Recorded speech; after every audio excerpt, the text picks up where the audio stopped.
আসসালামু আলাইকুম, সবাইকে স্বাগতম জানাই আমার আইডিয়া স্পার্ক ল্যাব চ্যানেলের আজকের ক্লাসে। যারা এখনও আমার চ্যানেলটি সাবস্ক্রাইব করেননি, দয়া করে সাবস্ক্রাইব করে পাশে থাকা বেল আইকনটি ক্লিক করে দিন, যেন পরবর্তী একটি ক্লাসও মিস না হয় আপনার। তো কথা না বাড়িয়ে চলুন শুরু করা যাক আজকের ভিডিও। আজকে আমরা কথা বলবো মাইক্রোসফট ওয়ার্ড টিউটোরিয়ালের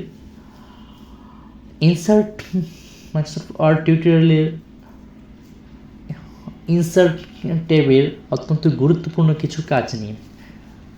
তো কথা না বাড়িয়ে চলুন শুরু করা যাক। লাস্ট ক্লাসে আমরা হেডার, ফুটার, পেজ নাম্বার নিয়ে বিস্তারিত আলোচনা করেছিলাম।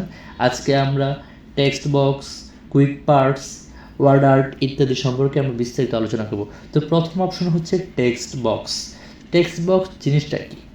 টেক্সট বক্স জিনিসটা হচ্ছে আমরা কোনো কিছু লিখতে অর্থাৎ টেক্সট করতে একটা বক্স। সেটা কীভাবে কাজ করে সেটা হচ্ছে, দেখেন আমি এখন ইনসার্ট ট্যাবে আছি। দেন টেক্সট ট্যাবে দেখেন, টেক্সট মেনুতে দেখেন টেক্সট বক্স নামে একটা অপশন আছে।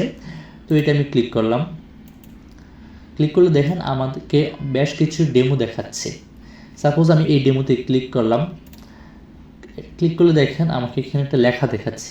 আপনি এটা নিজের ইচ্ছা মতো করে পেজে যে কোনো জায়গায় রাখতে পারবেন। সেটার জন্য আপনি বর্ডার লাইনে ক্লিক করে ধরে দেন নিজের ইচ্ছা মতো করে আপনি যে কোনো জায়গায় নিতে পারবেন। এটার সাইজ ছোট বড় করতে পারবেন, ইভেন এগুলোর কালার চেঞ্জ করতে পারবেন, আপনি ব্যাকগ্রাউন্ড কালার চেঞ্জ করতে পারবেন। এবং এখন যে সাইজে আছে অর্থাৎ যে স্টাইলে আছে আপনি চাইলে স্টাইলটা চেঞ্জ করতে পারবেন। এই দেখেন বাম পাশে আছে ইনসার্ট অপশনের নিচে বাম পাশে আছে এডিট শেপ। এডিট শেপে ক্লিক করলে দেখেন চেঞ্জ শেপ নামে অপশন আছে। এখানে নিজের ইচ্ছা মতো শেপ দিতে পারবেন। সাপোজ আমি রাউন্ড শেপটা দিলাম।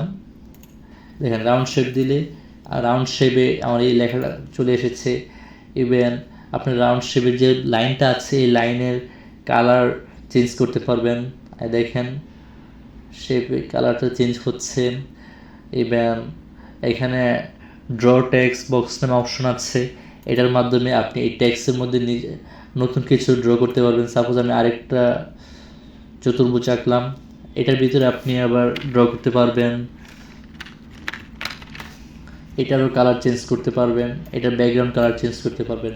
তো এটা হচ্ছে আপনার টেক্সট বক্সের কাজ। দেন যে অপশনটা আছে,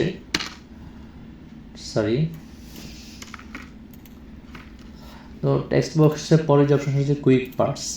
কুইক পার্ট জিনিসটা কি? কুইক পার্টসে বেশ কিছু কাজ আছে, যেমন অটো টেক্সট, ডকুমেন্টারি। এইগুলো আপনাদের খুব একটা প্রয়োজন হবে না, তবে ফিল্ড অপশনে আপনার কিছু কাজ আছে। ফিল্ড অপশনে দেখেন আপনি কিছু ফিল্ডের নাম আছে, অ্যাডভান্স, আউটার, এসবের কোনো প্রয়োজন নেই আপনাদের যে জিনিসটা কাজের প্রয়োজন হয় সেটা হচ্ছে ইকিউ।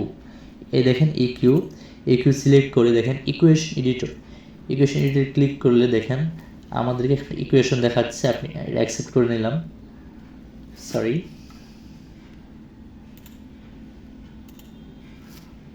দেখেন ইকুয়েশন ক্লিক করলে আপনি নিজের ইচ্ছে মতো ইকুয়েশন করতে পারবেন। এখানে সাপোজ আমি একটা হাফ লিখতে চাই, অর্থাৎ 1/2।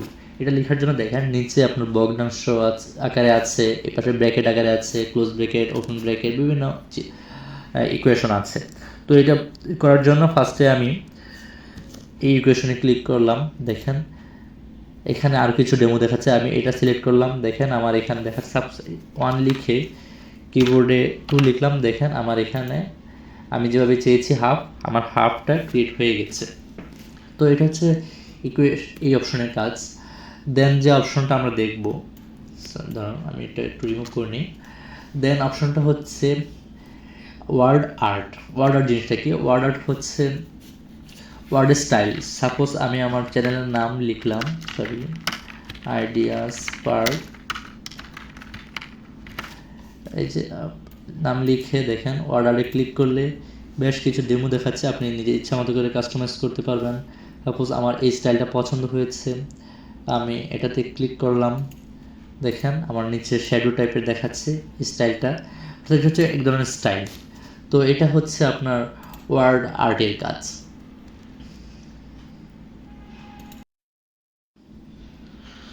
তো এর পরের অপশনটা হচ্ছে ড্রপ ক্যাপ, আপনারা দেখেন ড্রপ ক্যাপটা এখন ওপেন আছে নাই, অর্থাৎ আমরা এখন কোনো কিছু লিখিনি। আমরা যখন কোনো কিছু লিখবো তখন অটোমেটিক্যালি ড্রপ ক্যাপ টেক্সটটা ওপেন হয়ে যায়। সাপোজ দেখেন আমরা যদি কোনো কিছু লিখি, দেখেন আমি আইডিয়া লিখলাম, দেখেন অটোমেটিক্যালি ড্রপ ক্যাপ সিস্টেমটা অন হয়ে গেছে। কারণ এই জিনিসটা কি, ড্রপ ক্যাপ জিনিসটা হচ্ছে, দেখেন এখন আমরা যে পজিশন সেটা নান, অর্থাৎ এখন কোনো ডিফারেন্ট কোনো পজিশন নেই, আমরা সেম পজিশনে আছি। দেখেন ড্রপটা যখন ক্লিক, আমরা যখন কোনো সাপোজ কোনো কিছু লিখলে আমরা যদি চাই যে না আমার এই লেখাটা ফার্স্ট ওয়ার্ডটা একটু বড় করে দেখাবে, সেটা মিডলে হোক কিংবা নিচে হোক, তো ওই জিনিসটা মূলত এই ড্রপ ক্যাপের মাধ্যমে করে। সাপোজ দেখেন আমি আইডিয়া লিখেছি, আইটা দেখেন এখন ক্যাপিটাল হয়ে আরও বড় হয়ে গেছে। ইভেন এখন দেখেন একটা লেভেলে আছে, আমরা যখন ইন মার্জিনে দেবো তখন দেখেন পেজের এক পাশে চলে যাবে, অর্থাৎ মার্জিনের বাইরে চলে যাচ্ছে। তো এটা হচ্ছে ড্রপ ক্যাপের কাজ। দেন অপশন হচ্ছে সিগনেচার লাইন হচ্ছে আপনার কী ধরনের সিগনেচার করতে চান, তা এখানে সিগনেচারের ফরম্যাট দিবেন, কী সিগনেচার করতে চান সেটার নাম টাম দিয়ে এখানে ওকে দিলে দেন আপনার সিগনেচার স্টাইলটা ক্রিয়েট হবে। দেন হচ্ছে ডেট অ্যান্ড টাইম। যে কোনো ডকুমেন্ট সেভ করে রাখার জন্য আমাদের ডেট এবং টাইমের খুব প্রয়োজন হয়। সেই জিনিসটা আমরা কীভাবে করি, সেটা হচ্ছে আমরা সাপোজ আমাদের এই ফ্রন্টটা পছন্দ হয়েছে, এখানে তারিখ এবং সময় আছে, তো 12টা এখন বাজে 9, আমার ডেস্ক এখন বাজে 9। আপনি যখন ওকে ক্লিক করবেন, দেখেন এখানে টাইমটা সেট করতেছে। সাপোজ আমি 10-এ এখানে আবার আমার উইন্ডোজটা আবার ওপেন করব, 10 ওপেন দেখেন আমি কাজ চলমান থাকুক, দেখবেন অটোমেটিক্যালি এই 9টা 10 হয়ে গেছে। তো এটা হচ্ছে ডেট এবং টাইমের কাজ। দেন হচ্ছে অবজেক্ট জিনিসটা কি,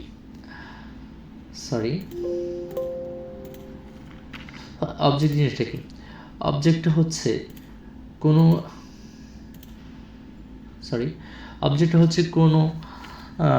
কোনো ডকুমেন্ট, সেটা ডেস্কটপে হোক কিংবা যে কোনো কিছু আপনি ওয়ার্ড ফাইল হিসেবে সেভ করে রাখছেন, সেটা অটোমেটিকলি আপনার এই পেজে আপনি চান সেটার সাথে সাথে এখানে চলে আসবে। সাপোজ আমি পড়াতে চাই, এটা লিখে ওকে দিয়ে দিলাম, দেখেন এই যেটা আমার এই ডেস্কটপে সেভ করা ছিল সেটা অটোমেটিক্যালি আমার এখানে চলে আসছে।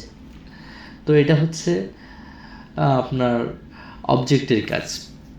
তো এখন দেখবো এরপরের অপশনটা কি, অপশনটা ইকুয়েশন অ্যান্ড সিম্বল। ইকুয়েশন এবং সিম্বল অত্যন্ত গুরুত্বপূর্ণ একটা কাজ। দেখেন আমি ইকুয়েশনে ক্লিক করলে আমাকে বেশ কিছু ইকুয়েশন দেখাচ্ছে। সাপোজ আমি a² + b² + c² জিনিসটা লিখতে চাচ্ছি, দেখেন এই যে এটা হচ্ছে ইকুয়েশন। এখন এই জিনিসটা আমি লিখবো কিভাবে, সাপোজ আমি এখানে নিচে দিলাম, সাপোজ এই দেখেন এই জিনিসটা লেখার জন্য এর উপরে আমাদের স্কোয়ার প্রয়োজন।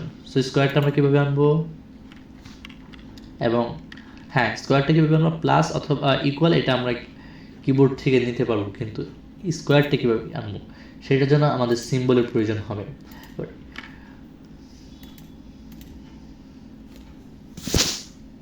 তো এখন দেখবো আমরা ইকুয়েশন জিনিসটা কীভাবে কাজ করে।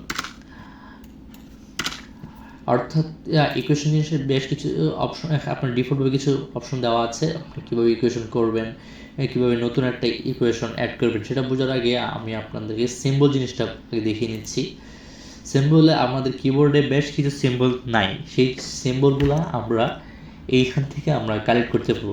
দেখেন আমি যখন মোর সিম্বলে ক্লিক করব, আমার এখানে বেশ কিছু সিম্বল শো করতেছে, সেটা ইনফিনিটি, ল্যামডা, আরবি, ইংরেজি, বাংলা সব কিছু এখানে আমার সিম্বলগুলো আছে। এই সিম্বলগুলো কিন্তু বেশিরভাগই আমাদের কিবোর্ডে আমরা পাবো না। সো এই জিনিসগুলো আমাদের প্রয়োজন হয়। সাপোজ এই জিনিসটা নাই, এটা আমার কিবোর্ডে আমি ইনসার্ট করব। আমরা যখন এটি সিলেক্ট করে ইনসার্টে ক্লিক করবো, দেখেন আমার এই উইন্ডোজে এটা ইনসার্ট হয়ে গেছে। তো এটা ছিল হচ্ছে সিম্বলের কাজ। এখন আমরা দেখব ইকুয়েশনের কাজ। তো এখন আমরা দেখব ইকুয়েশনের কাজ। তো ফার্স্ট আমি ইকুয়েশনে ক্লিক করলাম, দেখেন ক্লিক করার পরে বেশ কিছু ডেমো দেখাচ্ছে। সাপোজ আমরা এরিয়া অফ সার্কেল যে ডেমোটা আছে এটাতে ক্লিক করলাম, এর উপরে এখন দেখেন আমাকে এখানে বেশ কিছু সিম্বল দেখাচ্ছে। বেশ কিছু সিম্বল দেখাচ্ছে, সেটা হচ্ছে infinity, equal, plus, minus, arrow, percent, বেশ কিছু সিম্বল দেখাচ্ছে। তো এর ডান পাশে দেখেন ফাংশন, স্ক্রিপ্ট, রেডিক্যাল এবং ইন্টিগ্রাল, মানে বেশ কিছু ম্যাট্রিক্স, বেশ কিছু অপশন দেখাচ্ছে। তো ফার্স্টে দেখেন আমাদের ফ্র্যাকশন নামে একটা অপশন আছে। যেমন ফ্র্যাকশন অর্থাৎ আমরা অনেক সময় লিখি যে এ বাই বি, ওই জিনিসটা আমরা কীভাবে করি।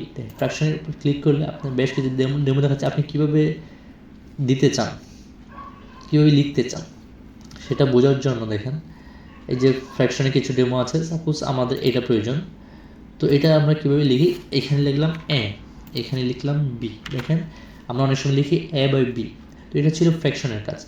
এরপর আসে স্ক্রিপ্ট, আমরা অনেক সময় লিখি এ স্কোয়ার প্লাস বি স্কোয়ার, ওই জিনিসটা আমরা কীভাবে করি এটার সাহায্যে।